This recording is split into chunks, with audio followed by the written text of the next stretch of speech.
What's up guys, Phoenix here. This video is going to be another DevPro Duel video in Ranked, and this time it is finally time to play the TCG legal Metalfoes Zing deck. Now, this deck has a lot that it can have going for it, especially with the new releases coming on the horizon in Invasion Vengeance that we will get sometime around, I believe, November. But I still think this deck is actually very strong. It is one of those decks that just can kind of lose to hand traps, but I mean, those decks typically are the way they are because they are very fun and combo oriented and actually just have very simple starting points that yield multiple different outcomes and variations on, combo pieces. But the deck list you see on screen is one of my testing builds. I've got a couple of different ones. Most of them just have minor variations between them, but one of the constant things between them is that I believe that 8 Metalfoes is the correct number, and then there are usually 20 plus Zing cards, because, typically the combo you're going to be trying to start out with is 1 Metalfoes monster plus 3 or more Zing cards, one of which being a monster that can be normal summoned that is a floater. So, after all of these things, combine themselves into factors, that's just, in terms of like probability and all that sort of nonsense, this just seems to be the correct ratio in terms of 8 Metalfoes. I'll be making a different video talking about that a little bit more in depth in the future, talking about the different, probability ratios for the Metalfoes to Zing ratio and things like that. But ultimately, I still believe that somewhere between 8 to 10 is the right number, definitely no less and no more.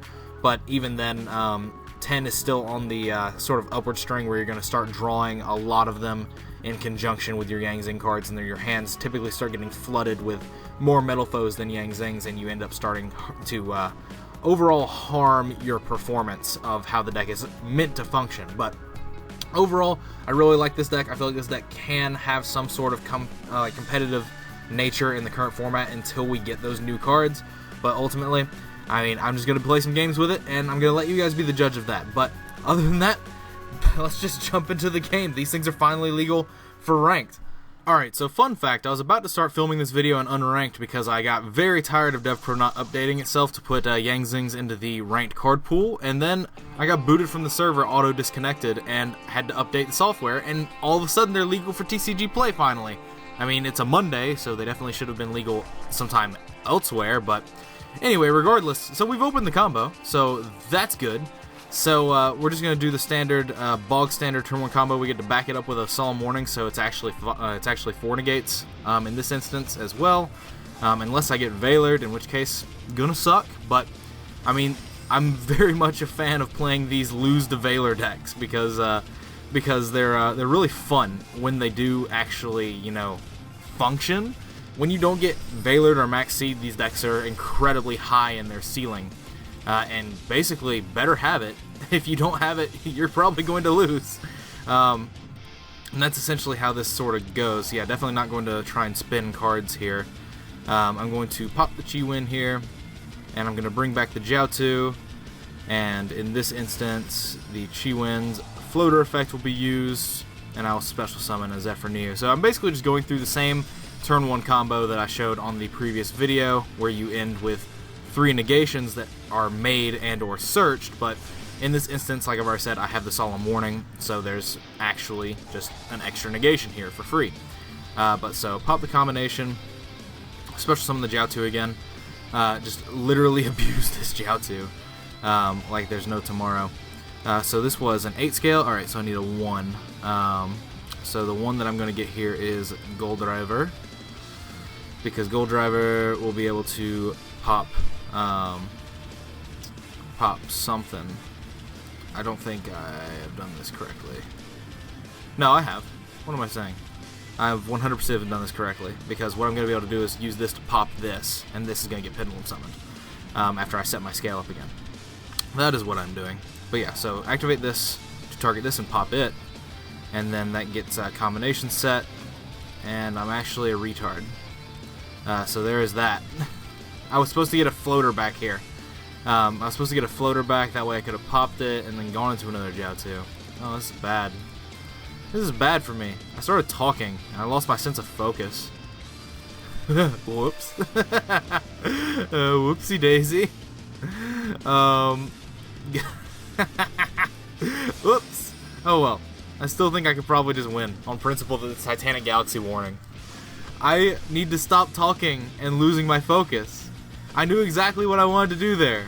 I wanted to make Herald of the Arclight, Boxia, Titanic Galaxy, and search Zephyr Divine Strike. I had the combo. And I just didn't do it. Shit. Skyris. Well, that's going to get negated by Titanic Galaxy. Okay, so I'm playing against Pendulums. So the warning is going to be valuable here. There were multiple things I had to do there to be correct. The first thing I had to do to be correct in that play line was I had to pop either the there's two different ways that you can go about that play. You can either pop combination off the first Boxia, or you can pop the Yang Zing and then go into the second Boxia before you ever pop the combination. And so that's kind of the issue here. Is what I'm going to do is I'm actually going to allow this scout to resolve because I'm perfectly fine with him keeping it in his scale because I'm going to negate his Skyris and it's going to force him to not be able to Pendulum Summon. So there is that. And I can negate the effect of the Skyris, which is definitely what I want to do here. So he's going to target that, and then I'm just going to suck it up with Titanic Galaxy. That keeps the Scout in his Pendulum scale, and then he can't Sky Iris again, because Sky Iris reads you can only use it one per turn. So he's going to Terraforming for another Sky Iris here, but it's not going to matter because he can't activate it.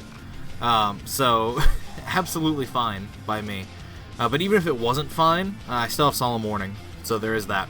So yeah, you can't activate that Sky Iris now, and so now you can only Pendulum summon that Monolith.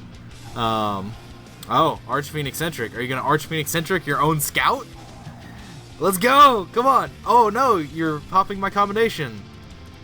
Why'd you pop that? That's the card you knew I set. Interesting. Man, baddies everywhere. But I mean, it is ranked, and DevPro literally just updated 5 minutes ago, so I'm expecting not a lot of people to be on in ranked that actually know too terribly much about what they're doing. But yeah, like, now he just has nothing. Like, he should have used Arch Phoenix-centric. Can Arch Phoenix-centric pop your opponent's cards?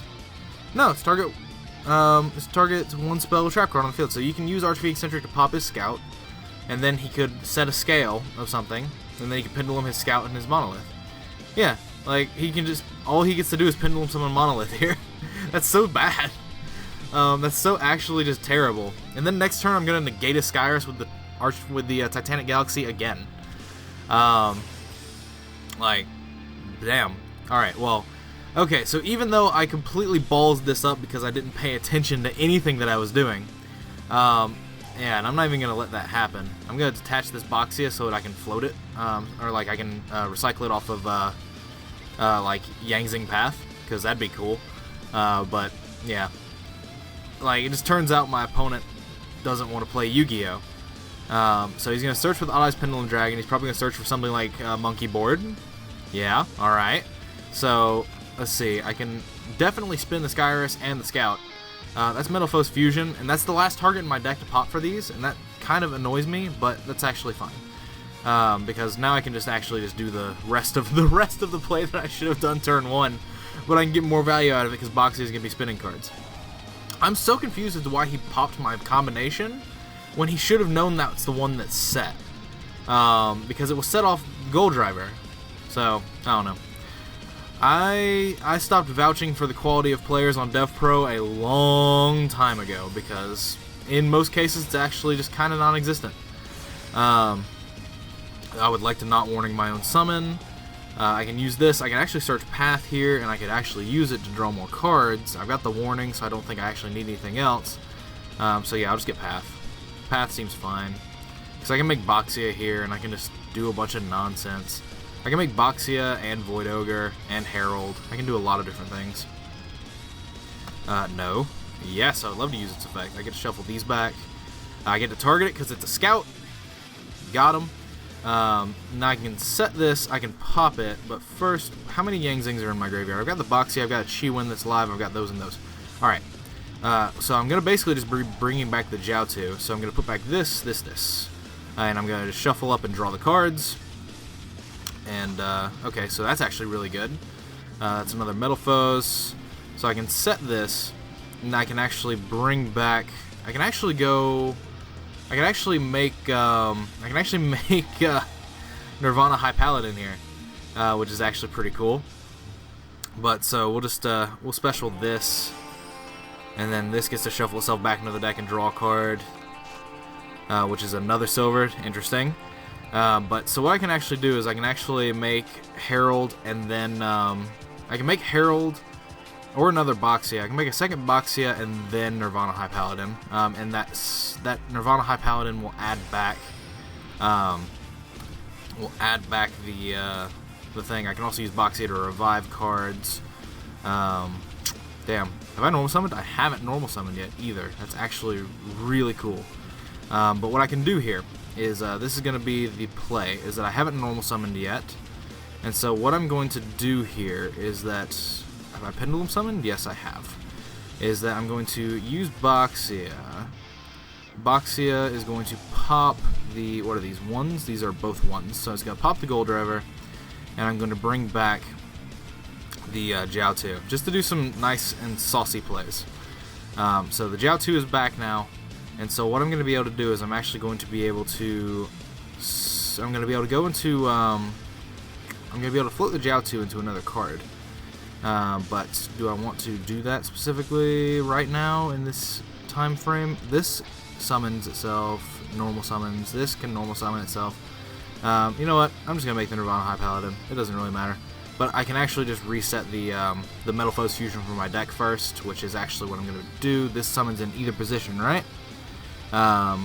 Yes, it summons in. No, it summons in attack position. Chi-Wen summons in either position. This summons in attack position, but that's fine. That's actually what I want to do. But so yeah, Jiao-Tu will activate. I don't want to use Chi-Wen because that'd be ridiculous. But so we'll just summon Swanee, highest attacker, and then we'll make Nirvana High Paladin with this in a Boxia.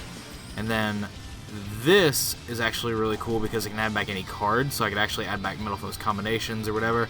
But I'm just gonna add back a Yang Zing Path just so I have more cards to draw on the following turn if it becomes the following turn. But as it stands, this is easy. He has a monkey board and one unknown in his hand, and if I cleared his board and that's a Gores, I have warning. Like, yeah. Clifford Scout in the actual, like, Magician, like, Odd Eyes deck and whatever, I don't think is necessarily that great. I mean, it's a cool idea.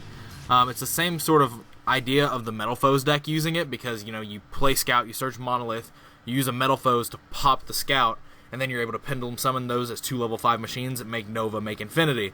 That's actually really cool. But I don't know if that works equally as well in the Odd Eyes Magician deck in terms of in practice. Simply because, like, you don't have that many cards that pop your scales in that deck versus Metalfoes. And Metalfoes you can have up to 12 at the very minimum if you're running every Metalfoes monster. And then you have things like the Summoner's Arts, which basically just make it like 15. You can do Painful Decisions, which makes that number even higher. In the Magician deck, it's literally 3 Terraforming, 3 Skyres. So there is that that I think might be a bit conflicting for it, because you can't pop it with Dragon Pit if it's in the scale, because you need another Magician in the other scale. There's all these different things. But anyway, I fucked up the first turn combo, but I guess 2 negations was like necessary. In fact, what even 2 negations? 1 negation was all it needed. Does that mean that that Pendulum deck is very fragile? Who knows? But ultimately, I do really like the Yang Zing deck, and I'm going to film some more videos with it in ranked, and I'm going to try my best not to actually fuck up while I'm just having my own little conversations with myself, because that is something that I know has been a problem in the past, and I've sort of gotten over it, but I need to actually like let it not be a recurring thing in the future as well, because that was a big problem of some of my earlier videos when I came back into making videos, because I would just get on tangents, start talking a lot, and then I would literally stop paying attention to my plays, and that's literally just what happened there. But it still ended up working out in my favor anyway, because Titanic Galaxy backed up by Warning is very strong, so there's that. But anyway, thanks for watching as always. Comment, rate, subscribe to all the nonsense you usually do. Links are in the description to my Facebook pages if you want to check those out. That's what they're there for. Connect with me, chat with me, whatever. Suggest deck lists to my Facebook fan page in message form. Do not post them on the wall. In fact, you can't anymore. I disabled that feature. Ha! Because so many people just didn't actually understand basic instructions. But other than that, if you want to support me, clicking ads on my videos and disabling ad block when you view my videos is the best way to do so. It helps make money, and there's no reason to lie to you guys about that. But that's basically it for this video. Hope you guys enjoyed. Let me know what you guys think in the comments down below as always. And as always, take care.